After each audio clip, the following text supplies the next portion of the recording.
तो हाँ फ्रेंड्स, कैसे आप लोग? मेरी उम्मीद है कि आप लोग बेहतर और शानदार होंगे। तो जो आज की क्लास है वो एकदम विशेष क्लास है। वो काफी जो हम लोग कहेंगे इस बार एग्जाम होने वाला एनटीपीसी वालों के लिए जो आज की क्लास है बातचीत, तो बता दें कि जो 2024 का एनटीपीसी जो वैकेंसी आई है काफी महत्वपूर्ण वैकेंसी है, काफी ज्यादा दिन की बात आई है। लगभग हमारी उम्मीद है कि जो वैकेंसी आई है 11,558 वैकेंसी आई है इस बार। बच्चों इतनी मेहनत करना है, इतनी मेहनत करना, हद से ज्यादा मेहनत करना है कि जो हम लोग एक सीट फिक्स हो बच्चों। क्लियर? तो जो आज की जो हम लोग क्लास है इसमें जो हम लोग क्या क्या प्रश्न आता है, कहाँ से प्रश्न आता है और कौन कौन से सिलेबस से आता है उसका डिस्कस करेंगे। क्लियर? तो देखते हैं ध्यान से।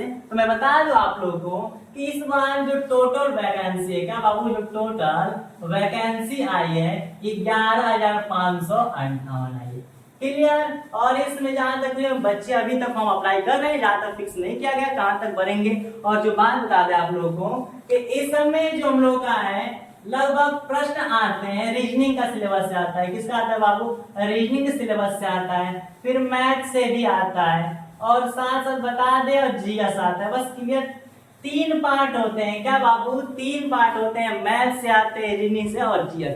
जो जीएस के पार्ट होते हैं इसमें बाबू, तो जीएस में भी क्या होते हैं, लगभग कई पार्ट होते हैं। कौन कौन होते हैं? तो साइंस होती है बाबू, हिस्ट्री होती है, इकोनॉमी होती है, पॉलिटी होती है, साथ में ज्योग्राफी होती है और साथ में विविध के भी प्रश्न आते हैं। क्लियर? तो बात बता दें ज्यादा से ज्यादा कहाँ प्रश्न बनते हैं, तो रीजनिंग से हम लोग लगभग 30 प्रश्न बनते हैं, मैथ से 30 प्रश्न बनते हैं और लगभग इसमें टोटल क्वेश्चन होते हैं बाबू, टोटल क्वेश्चन मार्क्स होते हैं हम लोग का 100 होते हैं। टाइम इसमें दे दिया, टाइम देता है 90 मिनट। यहाँ तक इतनी मेहनत करनी पड़ेगी कि 100 क्वेश्चन है बच्चों, 100 क्वेश्चन, लेकिन एक क्वेश्चन के लिए हम लोग को 1 मिनट नहीं मिला, एक क्वेश्चन के लिए भी 1 मिनट नहीं मिला। तो इसमें मेहनत हद से ज्यादा करनी है। और बताइए लगभग रीजनिंग में 30 प्रश्न आते हैं, मैथ 30 प्रश्न और जो 40 प्रश्न बने, 40 प्रश्न वो हम लोग किसे बने? जीएस से बने। जीएस से काफी पार्ट होते हैं। जीएस में हम लोग का आता है, हम लोग साइंस से आता है, हिस्ट्री से आता है, इकोनॉमी से आता है, पॉलिटी से आता है, ज्योग्राफी से और साथ साथ बता देता है एक और आता है कंप्यूटर से भी प्रश्न आता है और विविध से भी प्रश्न आते हैं। जैसे जो हम लोग होते हैं दिवस होते हैं, पुस्तकों के नाम होते हैं, जो मेन मूल बातें होती है। क्लियर? तो 40 प्रश्न कहाँ से आते हैं? जीएस से आते हैं। तो जो हम लोग क्लास है इस क्लास में जो मेन डिस्कस करेंगे हम लोग लेकर रीजनिंग के करेंगे। किस बाबू? रीजनिंग की कितनी मेहनत करेंगे? जो 30 में 30 मार्क्स है, रीजनिंग के 30 मार्क्स,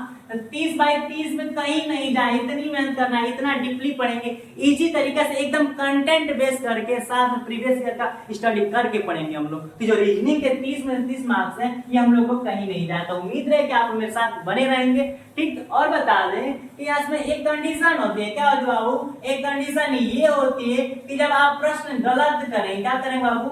जब गलत करेंगे, जब 3 प्रश्न करते हैं यानी कि इसमें नेगेटिव मार्क भी होती है 1/3 की होती है। कहने का मतलब इसका ये हुआ कि जब आप लोग 3 प्रश्न गलत करेंगे तो 1 मार्क्स आप लोग खत्म हो जाएगा। क्लियर? तो मुझे उम्मीद है कि इतनी बातें जो ये काफी कंपल्सरी थी, जो आप लोग पता होनी चाहिए। जो वैकेंसी है, इतनी वैकेंसी है, मेहनत करनी है कि आप लोग भी एक सीट फिक्स हो। क्लियर? देखते हैं कि जो इसमें रीजनिंग के सिलेबस आते हैं, रीजनिंग के प्रश्न आते हैं, लगभग जो रीजनिंग के टॉपिक्स होते हैं, रीजनिंग के टॉपिक्स 20 से लेकर 20, 21, 22 टॉपिक्स आती है। फिक्स बोले तो 20 टॉपिक्स आती है, 20 टॉपिक्स, एक्स्ट्रा टॉपिक्स नहीं आते। और इसी में से किसी में से लगभग 2, किसी में से 3 प्रश्न देते हैं, लेकिन जो मेन प्रश्न ज्यादा बनता है तो देखते हैं सभी टॉपिक्स लाइन से बता दे रहे हैं और कौन कौन से। लेकिन इसमें रीजनिंग के 20 टॉपिक्स आते हैं और जो मैथ के प्रश्न आते हैं वो भी 30 आते हैं, रीजनिंग में 30 आते हैं। अगर ज्यादा हम लोग को मैथ और रीजनिंग क्लियर हो गया, जहां तक उम्मीद है कि अगर हम लोग कम से कम अगर जीएस 20 और 35 मार देंगे तो हम लोग का वैलिडिटी बेसिस में एक वैकेंसी, एक सीट क्लियर रहेगा। क्लियर?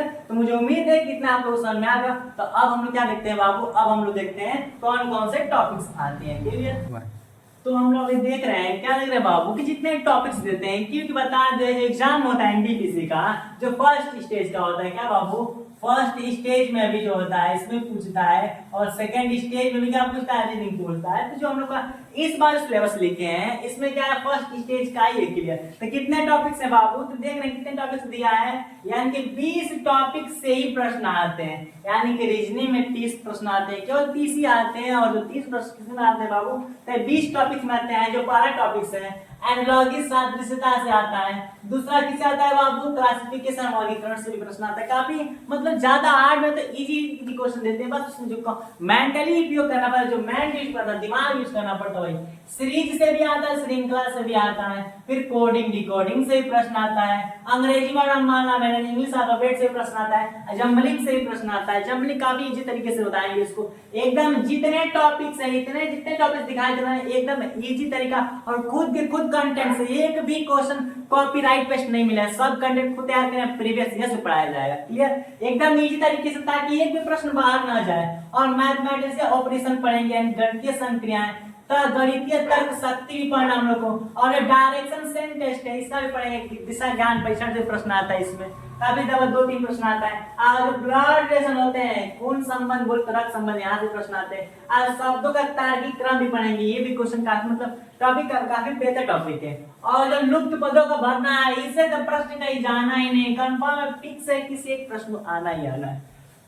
और एक कौन सा बाबू, क्रम परीक्षण एक होता है, सीटिंग अरेंजमेंट से आता है, फिर पहली परीक्षा से प्रश्न आता है। कभी कभी इसी जो पहले वाला था उसमें इससे प्रश्न नहीं देता है, लेकिन कभी कभी दे भी देता है। और वेन डायग्राम तो भूलना मत, ये तो कंफर्म में देता है। और विश्लेषणात्मक तर्क शक्ति, इसमें कैसे कैसे प्रश्न आते हैं बाबू, तो कथन निष्कर्ष से, कथन करवाइया से, पूर्ण धारणा से, न्याय निगमन, इसमें सब प्रश्न आता है। क्लियर। और आंकड़ों का पर्याप्तता, इसमें भी प्रश्न आती है। निर्णय क्षमता लेना, घन पासा डाइस एंड पाइसा, ये तो कंफर्म में आना ही आना है। और जो एक है बाबू आभासिक तर्क शक्ति, वर्बल इनकी नॉन वर्बल रीजनिंग आती है, काफी आसान रीजनिंग नहीं होता है इसमें। जितने क्वेश्चन होते हैं बाबू वो सेम पर बेस होते हैं, क्या बाबू, सब आधारित क्वेश्चन आते हैं, जितने आकृति वाले होते हैं सब इसी से आते हैं। तो इस जो हम लोग को रीजनिंग के 30 क्वेश्चन आने वाले हैं, जो एनटीपीसी एग्जाम होने वाला है, उसमें 20 टॉपिक से ही आएंगे, एक भी एक्स्ट्रा नहीं आया। मुझे उम्मीद है कितना समझ आएगा, कहाँ से प्रश्न आएंगे, कैसे कैसे आएंगे। तो सबका जो लेवल होगा बाबू, जहाँ तक लेवल सबका क्वेश्चन का हाई नहीं होगा, नॉर्मली लेवल हाई होता है, क्योंकि जहाँ तक अभी 2-3 प्रीवियस क्वेश्चन देखे काफी नॉर्मल ही दिया था। क्लियर। तो अब जो इसमें पहला टॉपिक है उसका थोड़ा हम लोग बेस देख लेते हैं, थोड़ा सा इसके बारे में जो पहला उसका डिस्कस कर लेते हैं। तो चलिए देखते हैं जो पहला टॉपिक है।